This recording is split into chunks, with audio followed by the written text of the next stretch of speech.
Assalamualaikum warahmatullahi wabarakatuh. Para penonton yang dihormati sekalian, kita sekarang berada dalam segmen yang kelima. Tuan-tuan boleh namakan episod yang kelima. Bercerita tentang dinamika dakwah. Saya suka menamakan sebagai dinamika dakwah. Dan bersama dengan kita, masih lagi Al-Fadhil Ustaz Abdul Halim Abbas, seorang pendakwah unggulan. Saya namakan sebagai unggulan. Ini apresiasi saya kepada ilmu, kepada amalan yang telah ditunjukkan sepanjang hidupnya, 40 tahun. Telah memberikan, menginfakkan apa yang beliau ada, ilmu beliau, tenaga beliau, pemikiran beliau dan sedikit yang ada diberi Allah kepada beliau untuk mendakwahkan agama Allah Subhanahu Wa Taala. Kita pergi kepada segmen yang keempat ni Ustaz, yang tentang cabaran dakwah. Menyebut cabaran ni satu perkataan besar Ustaz. Lebih kepada agaknya pengalaman Ustaz. Daripada pengalaman itu kita dapati cabaran-cabarannya. Dan kalau diukur daripada cabaran-cabaran itu, Ustaz boleh mengukurkannya. Ini cabaran yang paling besar, cabaran yang kurang besar, cabaran yang kecil dan cabaran yang mudah. Tapi sebelum itu, agaknya mungkin ada Ustaz ingin mengkategorikan cabaran-cabaran tersebut. Sila Ustaz. Assalamualaikum warahmatullahi wabarakatuh. Alhamdulillah wassalatu wassalamu ala Rasulillah wa ala alihi wa sahbihi wa man nasarahu wa walah. Bila sebut cabaran dakwah, macam-macam kategori cabaran ini. Saya akan menceritakan beberapa pengalaman yang saya temui, cabaran-cabaran yang mereka hadapi. Di antara orang-orang yang saya dakwah itu, ada di antaranya yang Islam tunggal. Maksud tunggal ni, dia Islam satu orang, tinggal di satu rumah dalam sebuah kampung yang seluruhnya Kristen. Gadis pula tu. Oh, insya-Allah. Seorang gadis dan cacat kakinya. Jadi dia jalan kakinya melipat begitu ke dalam. Jadi dia duduk dengan keluarga, yang keluarganya bagi dia periuk, dia masak sendiri sebab keluarganya makan babi, kan? Jadi kita temui dia di sebuah kampung yang seluruh kampung itu Kristen. Kita boleh bayangkan bagaimana kesulitan dia untuk nak semayang dalam rumahnya. Anjing ada, kan? Anjing itu lompat sampai ke atas rumah, kan? Jadi dia hanya ada kamar dia yang dia jaga bersih. Jadi namun walaupun begitu dia pertahankan keimanannya dan akhirnya dia keluar daripada kampung, datang ke Kuala Lumpur dan bertemu dengan saya bawa tinggal di rumah saya di Kedah sambil belajar. Ipar saya tuan guru, dia belajarlah. Kemudian saya pindahkan ke pondok lain lagi untuk mendalami agama. Sekarang dia sudah pulang ke Sabah.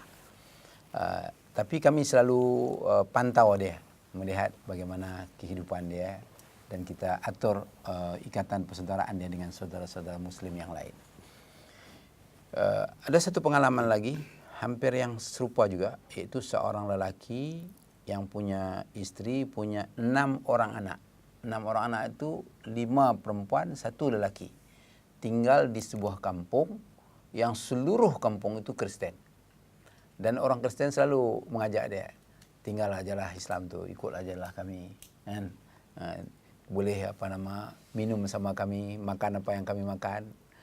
Namun dia kata, tidak, saya macam inilah. Oleh kerana sikap dia begitu dan dia pula buat kebajikan kepada masyarakat. Kalau ada masalah, orang sakit diantar ke hospital. Kalau ada orang kekurangan makan, diantar makanan. Akhirnya sekarang orang cadangkan supaya dia jadi ketua kampung. Masyarakat Kristen angkat dia jadi ketua kampung. Ini satu hal yang aneh. Tapi inilah kenyataan yang ada. Jadi saya lihat satu pribadi Muslim yang bertahan secara istiqamah akidah dan dia juga memperlihatkan akhlak yang mulia. Ibadah mereka dia orang tak lihat ya, sebab dia ibadah dalam rumah dengan keluarganya saja. Akhirnya dia diangkat jadi pimpin. Tapi dia tolak karena dia tahu majoriti masyarakat itu adalah Kristen. Jadi saya berulang ke rumahnya, boleh dikatakan paling kurang 6 bulan sekali, kadang-kadang sebulan sekali. Saya berulang untuk beri semangat. Kadang-kadang saya pergi ke rumahnya untuk berbuka puasa. Sebab bulan puasa, siapa mau datang kan ke rumah dia. Saya bawa makanan, makan dengan dia dan keluarganya. Dan saya beri buku agama, bagi CD, kaset ceramah dan sebagainya. Dan tawarkan kalau anak dia mau belajar ilmu agama di tempat lain. Ini kalau kita lah duduk di tengah masyarakat tu rasanya goyang juga. Tapi dia boleh bertahan. Allah beri dia keimanan. Kemudian ada masalah lain yang dihadapi di tengah masyarakat, masalah keluarga. Saya temui ada seorang perempuan, dia dah janda, tapi dia pertahankan Islamnya. Saya tanya, saudari ini kahwin dengan siapa sebelumnya? Saya kahwin dengan Kristen katanya. Saya pun terkejut, dia tengok muka saya berubah. Dia tanya, kenapa Ustaz? Saya kata, kahwin dengan Kristen ini salah di segi agama. Salah kah Ustaz? Rupanya dia tak tahu itu perbuatan yang haram. Dia dah dapat satu anak, dah berpisah dengan suaminya. Hasil kahwin seorang perempuan Muslim dengan seorang Kristen. Sedangkan dia masuk Islam dengan Islam yang baik. Jadi ini masalah kejahilan di tengah masyarakat. Mereka tahu sembahyang tapi tak tahu hukum nikah. Dan kita berhadapan dengan hal-hal yang seumpama ini. Kadang-kadang tak kuat mempertahankan akidah, dia berubah jadi Kristen. Dia tinggal agama Islam. Tapi orang yang saya jumpa, janda yang saya jumpa ini, dia pertahankan Islam. Dia pisahkannya dengan suaminya. Kemudian saya atur perkahwinan dengan seorang mu'alaf juga yang daripada seorang padri muda yang berdakwah di seluruh Sabah. Akhirnya meluk agama Islam, saya kahwinkan dengan dia. Alhamdulillah sekarang sudah dapat anak. Jadi ini di antara masalah yang dihadapi.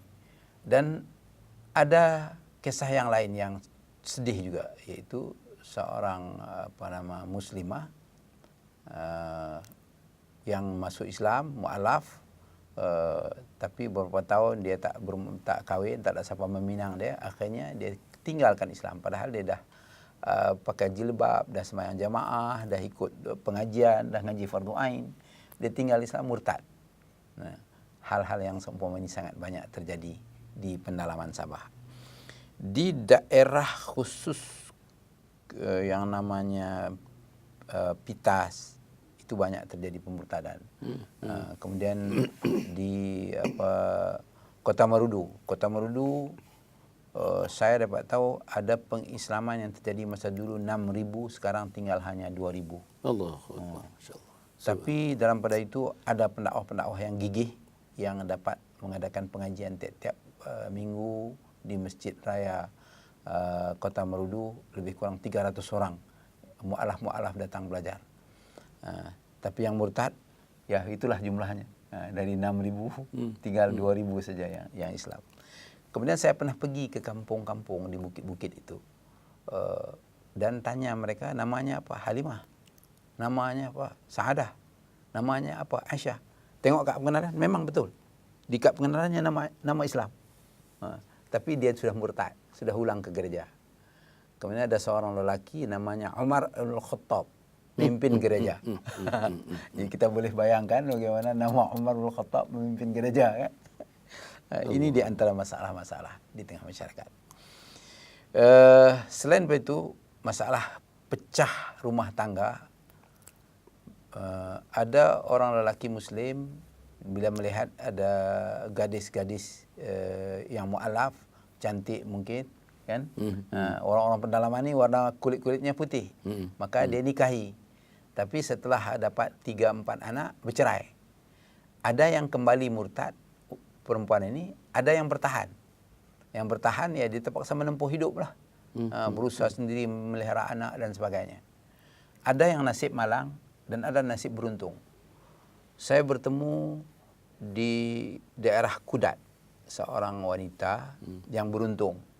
Dia kahwin dengan orang Brunei, kemudian bercerai, kemudian dia berkahwin dengan orang satu tentera, lepas itu bercerai lagi. Tapi dia punya anak lelaki, dia antar hafaz Quran. Hafaz Quran. Jadi di daerah dia itu hanya satu orang itulah anak lelaki yang hafaz Quran. Sekarang ini menjadi imam besar lah. Padahal waktu saya temui, dia masih mengadu masalah-masalah yang macam-macam. Di tahun-tahun 84-85, saya temui seorang wanita yang telah meninggal suaminya. Dan dia punya 4 orang anak. Saya bawa dia ke Semenanjung, kita bantu dan kita kawinkan dengan seorang ulama. Anak lelakinya diantar belajar di pondok di Petani, kemudian balik belajar di Ma'had Muhammadi, kemudian belajar di Mesir. Sekarang jadi pegawai tinggi di Jabatan Pelajaran di Sabah. hafaz Quran. Masya Allah. Jadi alhamdulillah kalau yang begitu. Tapi ada yang balik murtad, bawa anak kepada agama Kristen, bawa ke gereja. Kemudian ada satu masalah lagi yang terjadi ialah orang Pakistan yang datang dari Pakistan banyak di Sabah. Mereka dapat peluang berniaga di sana, kawin dengan perempuan di Kristen yang dia Islamkan. Kemudian dia ada masalah, dia balik ke Pakistan, dia tinggal anak, dan anak itu duduk dengan keluarga dan neneknya, tuknya yang Kristen. Ibunya tetap pertahankan Islam. Tidak mau murtad dia. Tapi anaknya tinggal dengan neneknya di kampung sebab dia datang ke bandar, ke kota Kinabalu untuk cari makan, bekerja, kan. Dia biayalah anaknya. Di antara kerja saya dalam urusan dakwah ni, ambil anak-anak itu bawa ke Semenanjung untuk disekolahkan. Jadi kes-kes yang macam ini sangat banyak. Jadi saya sangat syukurlah saya dibantu oleh teman-teman untuk bagi tiket pesawat terbang, datang ada sekolah, ada pula madrasah-madrasah tahfiz sini yang mau menerima mereka. Dan alhamdulillah pula kita boleh berunding dengan baik dengan keluarga mereka. Kadang-kadang kita terpaksa bayar tebusan. Yang kata ibunya, neneknya, kami boleh lepas anak cucu kami ini tapi bayar 5,000. Ya kita terpaksa carilah.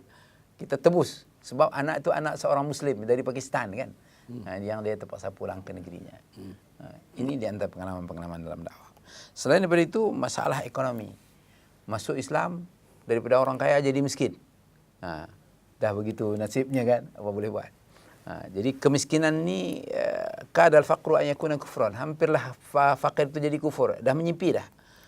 Dan ada hasil daripada krisis rumah tangga, kemiskinan, penderitaan, sampai seorang perempuan yang pernah pergi kepada padri untuk minta masuk Kristen. Ini diceritakan oleh perempuan ini. Saya tak mau sebut namanya di sini, kan, sebab ini seluruh dunia akan dengar. Ketika dia berhadapan dengan padri berkata, kamu Islam berapa lama? Sudah 8 tahun. Oh, saya tak mau terima kamu masuk agama Kristen. Saya tak yakin kamu, nanti kamu hancurkan Kristen kami. Daripada daerah dia di Keningau, dia datang ke kota Kinabalu, jumpa padri yang terbesar di Sabah. Dia menyatakan hasrat nak kembali kepada Kristen. Jawab padri itu, tahan sekejap. Padri itu telefon imam besar negeri Sabah, panggil, imam, bagi tahu apa nama imam, orang kamu ni datang ke saya, ambil balik itu. Jadi imam pun datang ambil dia, bawa ke masjid negeri dan antar balik ke balik kepada keluarganya. Tapi alhamdulillah pada satu malam setelah dia hidup minum arak, taklah dia berzina, terlibat dalam kehidupan yang kurang baik tapi tak sampai berzina. Tiba-tiba dia bermimpi bertemu dengan Rasulullah. Ajar dia mengucap syahadat semula. Dia terjaga waktu subuh, dia mandi, dia sembahyang subuh semula. Jadi kalau dah nak selamat iman, Allah selamatkan juga. Tapi kalau dah nak terlepas iman, terlepas juga. Jadi saya lihat peristiwa-peristiwa yang semua ini sangat banyak berlaku di tengah masyarakat kita. Ustaz, kalau saya mencelah sikit Ustaz kat sini, tentang cabaran-cabaran Ustaz yang kita lihat tadi, antaranya ialah orang yang sudah masuk Islam, akibat daripada beberapa perkara yang berlaku pada dirinya, dia murtad ke Kristian balik. Kalau tidak dirinya, anaknya Kristian balik. Sebagaimana yang Pakistan tadi dan sebagainya. Jadi Ustaz, ya, dalam hal yang sedemikian ni, Islam, dah masuk Islam, dah kita bersungguh-sungguh pendakwah sudah memasukkan mereka, meyakinkan mereka masuk Islam, tetapi atas sebab suami, atas sebab isteri, atas sebab masyarakat, atas sebab ekonomi, atas sebab tekanan, mereka kembali pula kepada agama asal, maknanya masuk Kristen semula. Jadi dalam fenomena yang macam ini Ustaz, maknanya tidak akan berakhir, maksudnya. Keluarga yang sedemikian, masyarakat yang sedemikian, masuk Islam keluar balik, masuk Islam keluar balik. Sedangkan pendakwah-pendakwah, hanya pendakwah brand macam Ustaz ni sajalah pendakwah yang ada kekuatan, ada komitmen, ada keistiqamahan untuk bertemu dengan mereka. Yang lain kali tidak mempunyai kekuatan seperti itu. Macam mana nak menangani masalah masuk Islam keluar balik, masuk Islam keluar balik itu? Saya lihat Kristen kerja lebih kuat daripada kita. Ada Kristen yang duduk di hutan 30 tahun. Dia datang daripada luar negeri, daripada Eropah, duduk di Sabah 30 tahun. Masya Allah. kerjanya jadi mekanik, baiki kenderaan. Dalam masa yang sama dia berdakwah, menyebarkan agama Kristen. Kita pendakwah pergi hanya 2 hari, 3 hari, 4 hari. Sepatutnya kita pergi berbulan-bulan. Sebab itu saya sedang bekerja dengan pondok-pondok pesantren di Kedah, di Kelantan, di mana-mana. Tuan-tuan gurunya ada yang mau datang duduk di sana 2 bulan, ada yang mau datang sampai 5-6 bulan kan. Jadi mereka inilah yang saya harap dapat membentuk masyarakat. Dan memang kita kena duduk seperti duduk dengan gembala duduk dengan kambingnya sendiri. Jadi kita mesti tahu keadaan ekonominya. Saya sampai pergi ke periuk rumah mereka, saya buka apa yang mereka makan. Pergi ke kebun mereka, apa mereka kerja. Tempat mereka belah kayu, saya ikut sama. Saya sama-sama mereka bangunkan rumah. Dan saya lihat kemiskinan ini kalau tidak diatasi, maka kemungkinan mereka boleh ditarik kembali kepada agama Kristen. Jadi kerjasama daripada semua pihak, penguasa, agniya, ulama, orang-orang yang punya hati, punya jiwa, perlu untuk tarik balik mereka ke jalan Allah Subhanahu Wa Taala. Ustaz, kita masa tidak mengizinkan Ustaz ya. Tuan-tuan dan puan dan mati sekalian ya. Kita mungkin dengan izin Allah Subhanahu Wa Taala akan bertemu lagi dengan Ustaz Abdul Halim Abbas untuk meneruskan siri kita membincangkan ini. Makin lama saya tengok makin seronok saya mendengar. Bukan keseronokan mendengar cerita dakwah itu saja, tetapi keseronokan terutama tentang cabaran-cabaran, tentang komitmen manusia, komitmen orang Islam, bagaimana orang yang dah Islam murtad, orang Islam murtad dan sebagainya. Fenomena-fenomena ini sebenarnya memerlukan tanggungjawab komitmen semua orang yang namanya orang Islam. Sebab tuan-tuan dan puan-puan, selain daripada menjadi manager, tuan-tuan adalah menjadi pendakwah. Selain daripada menjadi executive chairman di mana-mana, jawatan hakiki tuan-tuan adalah pendakwah. Selain daripada menjadi peladang petani, tuan-tuan adalah pendakwah. Hatta buruh pun tuan-tuan adalah pendakwah. Sebab itu tuan-tuan dan puan-puan, marilah kita bersama-sama dengan izin Allah Subhanahu Wa Taala dengan panduan sedikit yang diberikan oleh Al-Fadhil Ustaz Abdul Halim Abbas, mencerahkan lagi pandangan kita, konsep kita, pengetahuan kita tentang dakwah, dan marilah kita bersama-sama melibatkan diri kita insya-Allah dalam perkara yang sangat dituntut oleh Allah Subhanahu Wa Taala. Cukup setakat itu, kita bertemu lagi dalam ruangan yang lainnya. Aqulu qouli hadza wa astaghfirullahal azim. Wassalamualaikum warahmatullahi wabarakatuh. Waalaikumsalam.